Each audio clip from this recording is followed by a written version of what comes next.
Hey guys, what's going on? Paul here. Welcome back to another Cardano video. This is the Cardano Catch Up for this week. So the main events, news items that have jumped out to me in Cardano over the last week. And if you ever want something included in this, just tag, if you're a project putting something out, put the hashtag Cardano Catch Up on Twitter. I'll try and include as many of them as I can as well, and spend a few minutes at the end of these types of videos going through the most popular ones as well. Good video, like, comment, questions, anything I've missed, even for the algorithm, subscribe if you're new. I do appreciate it. Let's jump into it.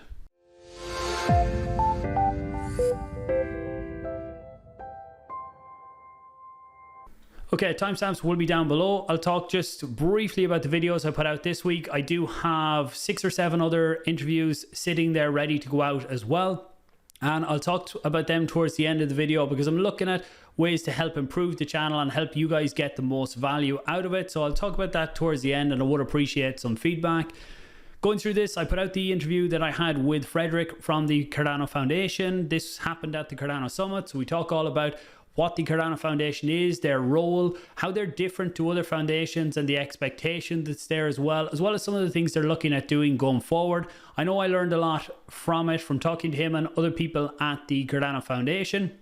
And I do have a new appreciation for what they're doing. And I'll try and cover going forward some more of the things that they're doing as well.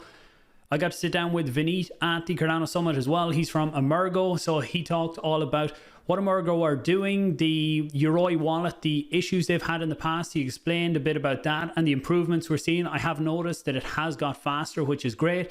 And we talked a good bit about the USDA, which is the fiat-backed stablecoin that Emurgo are bringing out early next year. I'm looking forward to seeing that because it will be a really good on-ramp for people coming into Cardano and bringing us our first fiat-backed stablecoin. So I know we have other ones as well. We do have IUSD. I'll talk about Indigo in a minute. And we will have ZED coming early next year as well, which are both types of over-collateralized stablecoins. So then we go on to Indigo Protocol. I put out a tutorial this week, so they did go live over a week ago now. I put this tutorial out, so talking about how CDPs work, so which are collateralized debt positions, so how the over collateralization works there. Done some examples showing how to take out positions, how to manage positions, and then give some use cases as well, because people were wondering why you would use something like this. And I showed reasons of why you would use your ADA as your collateral. When you do this, people ask, well, why you wouldn't go and buy the assets on real assets on exchanges. For me, it would be using my ADA as collateral, so I still earn the staking rewards on the ADA I put up. Yes, I bring in extra risk when I put it into a smart contract, but I use that as collateral. I take out the assets like the examples I showed, where if you think the price is going up or down, you can use that. You can also cycle through it. You could reuse that to take out more CDPs. There's obviously more risk when you start getting into stuff like that. I might do videos on that. I'm just a bit wary on showing people how to do the riskier stuff, but if I do, there will be lots of warnings about just how risky it actually is. I also got to talk to James from Indigo at the Cardano Summit. It was great to meet James. He's someone I've talked to a lot over the last probably year, 2 years maybe. He's someone I knew before he even started at Indigo. Really good guy, and we talked about Indigo Protocol and a few of the things they're doing there as well. So moving on then to some of the news items. Start out with Ardana. I know I talked about this one last week, but they did put out a Twitter Spaces last weekend. I listened into it, didn't get to talk, but there was a lot of really good people on asking the important questions there as well. In summary, for me, it really looks like incompetence and lack of technical knowledge were the key downfalls for Ardana and probably Orbis as well. This one was all about Ardana. And in summary, they raised $10 million from their sales. I know they also sold Dana token maybe a month, 2 months ago on the market. So I don't know exactly what they got there, maybe up towards $1 million. Let's say they had 11 million roughly. Ryan says that they spent 6 to 7 million on development. And right now, I don't know how much they actually have, how much usable code they have right now. They have 1 million left in the treasury, but there's bills left there. So if anyone actually comes in and takes over this, they are looking for people to come in and take over it, then they would just get the code, the project, all the expectations. So I really don't see why anyone would step into this role and take it up, because the code that they have is open source. It's all there in GitHub, so anyone could come in and fork that code and try and build their own project. From the way he was talking, I'm not sure how valuable the code is actually going to be. Hopefully there is something there that projects can use to build on, so at least there's something out of this. I know they had a hand in Plutarch as well. There is also, between that 6 to 7 million spent, there's still 4 or 5 million there that isn't fully accounted for. There was market makers, there was exchange fees, there was other things as well. I think they had $1.3 million on FTX. Ryan had said that he was going to fund that out of his own pocket. One thing that is very admirable, if it all comes to light that is true, is that Ryan said he didn't take anything out of, he never took a wage out of either protocol, and even funded them out of his own pocket at one stage. So I do have to commend him on that. Hopefully at some point we will see some transparent accounts on where the funds actually went, or what this was all spent on, or where the downfalls are, and not just to point fingers at people, but so we can learn, so projects can learn as well. But it really does seem that Ryan was at the helm of it. He didn't have the deeper technical understanding of what was going on. It was all outsourced to other companies to build it. And it doesn't mean that the CEO always has to be extremely technical, but if the CEO isn't very technical, you do need a co-founder that's technical, or a CTO who is very involved, who is technical and can understand everything that's going on as well, and not one that's just there kind of part-time, one who is highly vested in the project.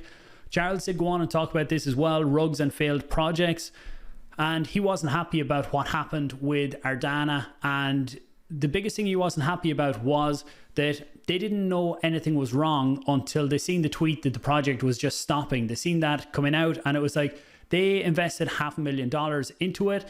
And I don't mean that big investors should get early warning that the project's going to stop. That was something that was debated on the space as well. I think it depends on the investor. And in the case of C Fund, I think they definitely should have been given a heads up that we're having problems, we need help here, whether that was extra funding was needed or extra advice on the technical side, and not to allow C Fund to go in and sell. I don't think that that's what they would do anyway, but to come in and actually help the project and help them either with more funding, or these are the connections you need, or this is where you need to go, or stuff like that, because C Fund definitely have a big backing, not just on the money side, but on the technical know-how of building on Cardano. So hopefully projects going forward can learn from this, and if anyone is invested by C Fund, that they can get that support there as well. And I would like to see C Fund even pushing for it in contracts, that this has to be a requirement, that they have to be kept in the loop of different stages of how the project is going, and completely outside of the market side of tokens and selling and everything like that, just to get the projects out over the line. Orbis as well, the NFTs that were sold on Orbis, that NFT sale shouldn't have happened when they knew there was issues there, but it did, and thankfully the refunds have gone through. Anyone who got involved in that has got their funds back. Orbis is a project I would love to see this one being taken up and kicked off with ZK rollups on Cardano. I know Sebastian from DC Spark has started a group that is looking into rollups on Cardano, and hopefully they can put something together. DC Spark is a very reputable company within the space. Sebastian and Nico have done a lot for the Cardano space, so hopefully they can use some of the research that's there by Orbis and put something together in the future as well. But I think it's going to be a long road for that anyway. So on VC investors then, we seen this week that Liqwid Finance came out and announced that they have got VC investors. There was a bit of a mixed reaction, because there was rumors going around that this was there for a while, and they were confronted on a space, asked about have they taken VC investors, and they did come out and have to admit they did. And then all of this came out later, but they had built up a reputation of being, in a sense, anti-VC, that they were funded by Catalyst and built by the community. So it's a bit of a turnaround. And to me, look, I don't think it's a completely bad thing. It's just be transparent with the community on what you're doing. VCs have a bad rep, and I don't think VCs are a necessary evil in some cases, and not all VCs are as bad as people think.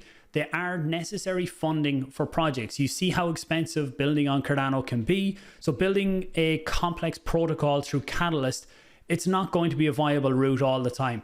We've seen what Indigo had done, and it shows how admirable what they actually built was. They had some funding through Catalyst, but a lot of self-funding as well to get to where they are. And one of the most complex protocols on Cardano right now, I would say. But with Liqwid, the good side of this is that they've got $2.7 million, and hopefully this means we will get the protocol out fairly soon. There is something to note in the investment here. So there's an article on it here, and one thing that stood out to me was where the tokens are coming from. So they are taking the tokens that the VCs are buying into, they're taking them from the team's allocation. So the majority of tokens are still going to the community, and you can see that the tokens that the VCs are getting are vesting over 24 months. And this part here actually is probably the most important for me, is there's a 4-month cliff from the launch of mainnet before VCs start getting their tokens. So the team's vesting is staying the same. So from mainnet launch, the team will start getting their LQ tokens. There's a bit of a worry out there after what happened with Indigo protocol, where DC was a part of the team as an advisor. He got his tokens and he sold them off straight away. So there's a bit of a worry there. And that's what one of the spaces was during the week. I don't think the same will happen with Liqwid Finance, but I really don't know. To be honest, I don't care about the Liqwid price. I just want to see a protocol like Liqwid Finance launching on Cardano to show what's possible. If the token does really well, great, that's an added bonus. But for me, it's more about seeing a protocol like this launch to prove what's actually possible out there as well. And Indigo have already started that trail and really starting to blaze that trail there to show what's possible. I want to see things like Liqwid Finance continuing that on there as well. So another one then on funding, and I suppose Catalyst funding, we have Daniel put out this vote here to see, do people think that everything through Catalyst should be open source? And this came from James actually at Indigo, put this suggestion out there, just the idea out there. The overwhelming majority was yes on this. I don't think it should be yes. I think that Catalyst could be changed up, that a lot of the funding, say 50-60% of the funding, goes to categories that have to be open source, that whatever comes out of them, any projects that get code built or get projects built, everything has to be open source. But there will always be projects or events or situations where things can't be open sourced, and I don't want to stop people building on Cardano. I want people to come in, get funding and build, but have transparency about what they're doing and what they're building, the advantages of it. And Catalyst has definitely been improving. It's got a long road to go. Daniel is a great guy to follow to keep up to date on it. But I think bringing categories in for open source would definitely be a good thing. And you can decide then how much of the funding gets allocated to these categories. Some projects might go into both open source and into closed source, where they don't have to open source everything, and build like that as well. Next up, we have World Mobile. So it seems we're getting closer to the testnet for World Mobile. Got to meet Mickey at the Cardano Summit as well. It was great to actually stand up and have a chat with him. And there was a Twitter Spaces at the beginning of this week where they talked about having the first paying customers in Zanzibar. The Airnode updates, the target for this year was 225. I'll show you on Twitter where we are on that now. You can always track that on WMT scan as well. If we look over here, actually, this was another one about breaking into the US. So this is some of the testing they're doing in the US, and there was a Twitter Spaces talking about this one as well. It's great to see what James is doing out there. There was something down here. So someone was saying that they don't have any licenses to operate, and Mickey put this up here. He didn't confirm that they have a license or deny that they don't, but he put this up here showing the phone, showing that they were connected to the World Mobile Network on this one, which was really good to see. Hopefully I'll actually bring Mickey on fairly soon to have a talk about what's going on. What else did I have? So here's the Airnode update. So yesterday 156 and today 168 Airnodes, and there's a quick video there, but they are moving towards getting that 225 by the end of the year. Let's see if they can do that. So on the testnet then, we did hear on the Twitter Spaces, Antonio said that they will be bringing in some people. They haven't decided how they're going to pick who's going to come in early to test it out. It's not going to be throw everyone into it at once. Hopefully that process starts in the next week. If I get in, then I'll be able to give you updates from the inside as well of how things are going. But even if I don't, I'll be trying to get in as soon as possible. On the EarthNode NFT as well, we did see, I forgot to bring it up here actually, 51 put out a post about where he was claiming them. Someone else sent me the link on testnet of where you could see that they were claiming them on the pre-production testnet. So it looks like that will be getting very close as well. Okay, and what I talked about at the start of the video was I have a lot of interviews lined up. I get a lot of requests now from projects for interviews, But I'm wondering, should I have a second channel for them interviews? I put out this poll here, and a lot of people are saying no, stick with this channel and just have some interviews on it. The idea behind it, again, I'm just looking for feedback here. The idea was that I'm getting so many requests for interviews, and if I put all of the interviews onto another channel, maybe bring in someone else as a co-host on it, so it's me and someone else that run the other channel, and this one here would be just me, where I bring on, I would still do the odd interview here where it's like people who are looking across the ecosystem, not individual projects. They would happen on the other YouTube channel. So I'm waiting to see what the response is. At the minute, it looks like people want everything here. The problem that happens there is that not everyone's interested in the interviews, and when you get the notification that I've put up another video and it's an interview you're not interested in, you don't go near the video, which is perfectly fine. But YouTube takes that as a vote that don't show as many Cardano with Paul videos to this person because they don't like them, even though maybe the catch up like this video here is the only one you're interested in. But YouTube will stop showing these types of videos as well if you're not watching more of the videos that are put out. So that's kind of where I'm looking at, but I'm open to feedback on what the best approach is there. Do I stop interviews altogether and just stick with overviews and bring on people to talk about the ecosystem in general, but not individual projects? I'd love feedback on that. And some of the ones that I've upcoming as well is I sat down with Alexander from Guchi yesterday. That one will come out over the weekend. So I think this one's going to bring an interesting dynamic out there. And this is the ability to short NFTs. And people take this as a negative, but I think that even the education around this will really help the space there, because a lot of people talk about the floor price. This is what the NFTs are worth.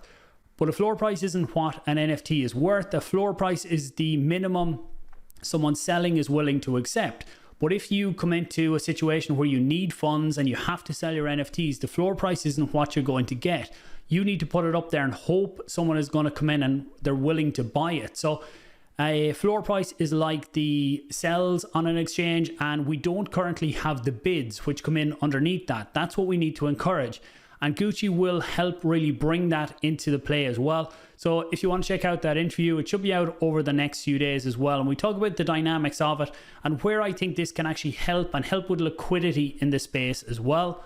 So I also talked with Charlie 3, Wi-Fi, Genius Yield, the CEO there. I sat down. I'll try and get that one out over the weekend as well. We talked about the DEX, the Launchpad and everything they're doing there. There's a few more there. I'm just not thinking off the top of my head. One final topic to close it out here. So Cardax launched on Milkomeda, but Cardax raised a lot of money. So again, coming back to raising money and not producing anything to build on Cardano. As far as I remember, they were trying to do things slightly different. But as they moved to Milkomeda, that means all of that code is gone, not being used. I did ask the question here. Well, actually, my first one got a reply, was when they're launching on Cardano, but they kind of ignored that and said they're launching Milkomeda. But I asked here, and I think it's important, and wondering, with the substantial funds you raised to build on Cardano, have you completely dropped that approach now? Is there any of that code that could be open source for other projects to use and build on? Because if they got Catalyst funding, they also done a big raise on Cardano as well to build on Cardano. And look, if they've moved on, there's nothing we can do about that. But what they put together, that code base, is there anything there that could be used by projects who are willing to put in the extra work to actually launch on Cardano? I'd love to see that come out. I would say put pressure on projects out there to start delivering, to, if they can't deliver, like Ardana have open sourced their code, let's let other developers come in and see, can they build and can they go that final extra mile as well. Thanks for watching, guys. I do appreciate it. Share it out if you think others can benefit. Have a great weekend. I'll talk to you soon.